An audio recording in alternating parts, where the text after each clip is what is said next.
everyone. In this video, I would like to follow up on the small text that I had you read for the Week 1 discussion. So the Week 1 discussion, the first part of your prompt was to introduce yourself, question 1. But then question 2, I had you read 2 lines of text and answer the question whether or not you think that text qualifies as poetry and why or why not. And so I want to talk a little bit about that text. So it's called In a Station of the Metro by Ezra. And it reads, just 2 lines, the apparition of these faces in the crowd, petals on a wet black bough. So I asked you if you thought that qualified as poetry. And so I'd like to follow up on that. The first thing you have to do is look at the title, okay? In a Station of the Metro. So the metro is the subway system in Paris. So he's in a subway station in Paris. So we have a specific location for where the next 2 lines come from, what they refer to. The apparition of these faces in the crowd, petals on a wet black bough. In order to figure out if this qualifies as poetry, you have to think about what poetry is, what it does. And there's a lot that goes on in poetry. One thing that might make you think this does not really qualify as poetry is the length. It's only 2 lines.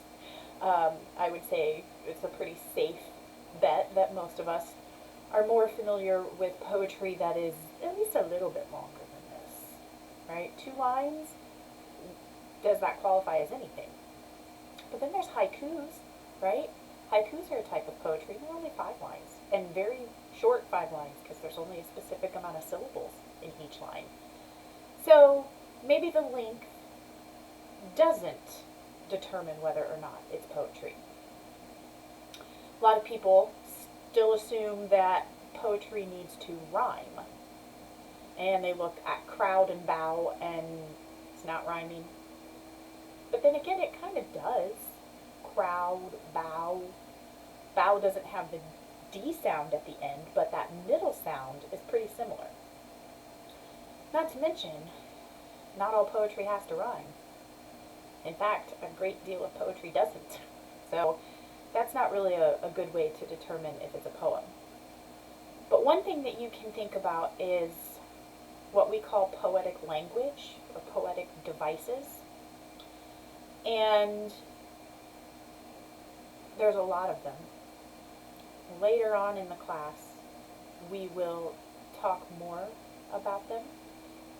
We're going to be looking at a lot of different poetry along the way, though, just to sort of see how we feel about it, see what we can make out of it. And then at the end of the course, we will learn more about the techniques and the vocabulary for poetry. But some of the things that poetry is well known for is imagery. So imagery is creating pictures with words, right? Using words to basically allow the reader to see something in their mind's eye. There's also figurative language. There's simile and metaphor. Simile and metaphor is when you compare things. Simile is when you compare them using like the words like or as. And a metaphor is when the comparison is almost stated as if it's a fact. You know, it's not, her eyes are as bright as the sun. It's her eyes are the sun. So a metaphor is taking the comparison and making the connection even stronger.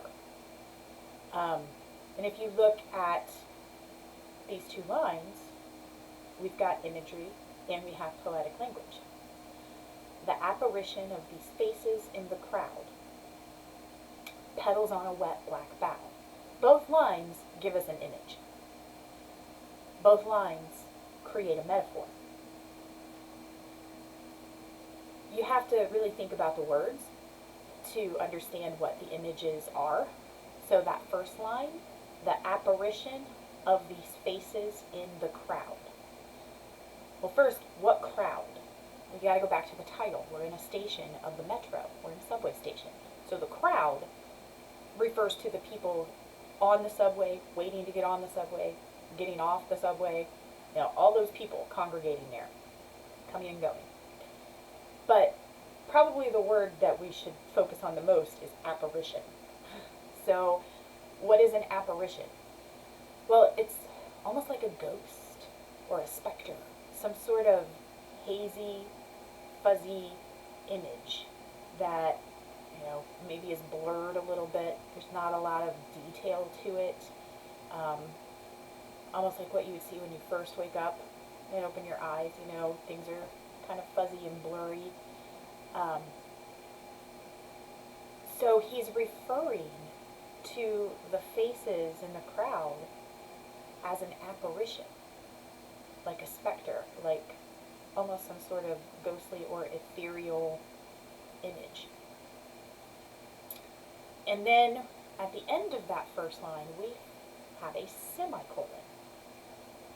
And the semicolon is actually a very important element of these two lines, because if you remember what a semicolon does, it connects two complete thoughts that are so closely related that it makes more sense to keep them joined together as one sentence than it does to break them apart into two separate sentences.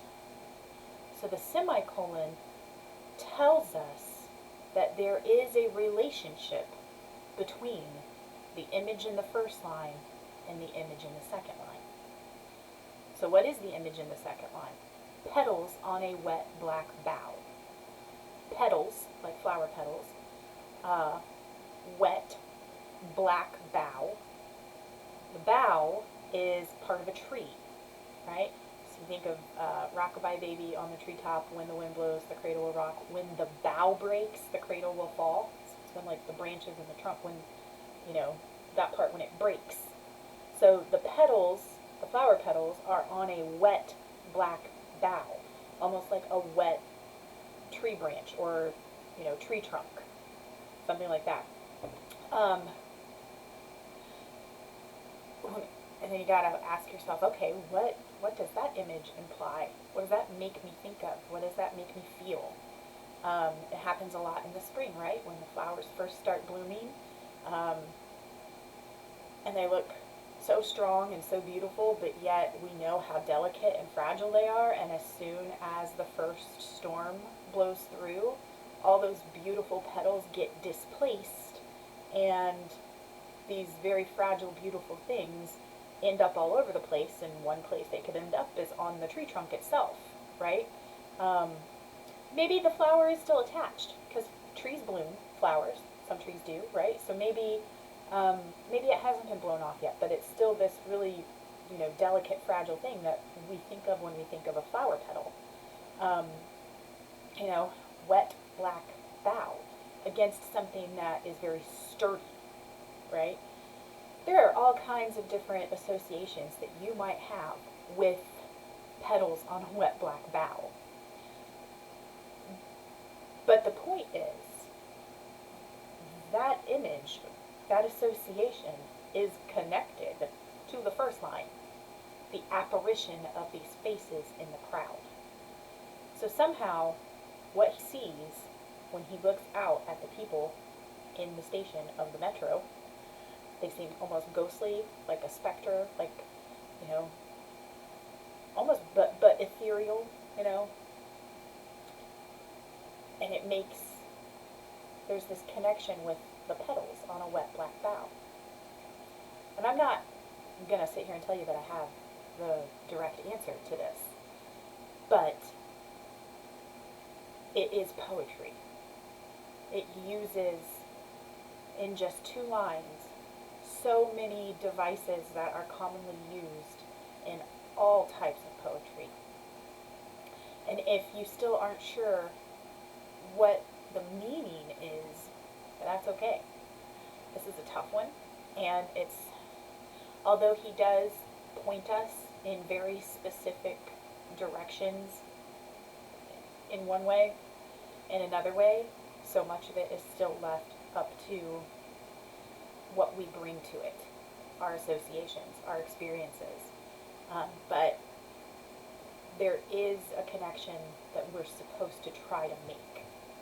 This metaphor is there for a reason, and it's not just two random sentences, one right after another. That semicolon tells us they are connected, that it is a metaphor, that the apparition of the faces remind him of petals on a wet black bough. So, just a little preview of what poetry is all about, the different techniques that are commonly used in poetry, and this was just in 2 lines of text.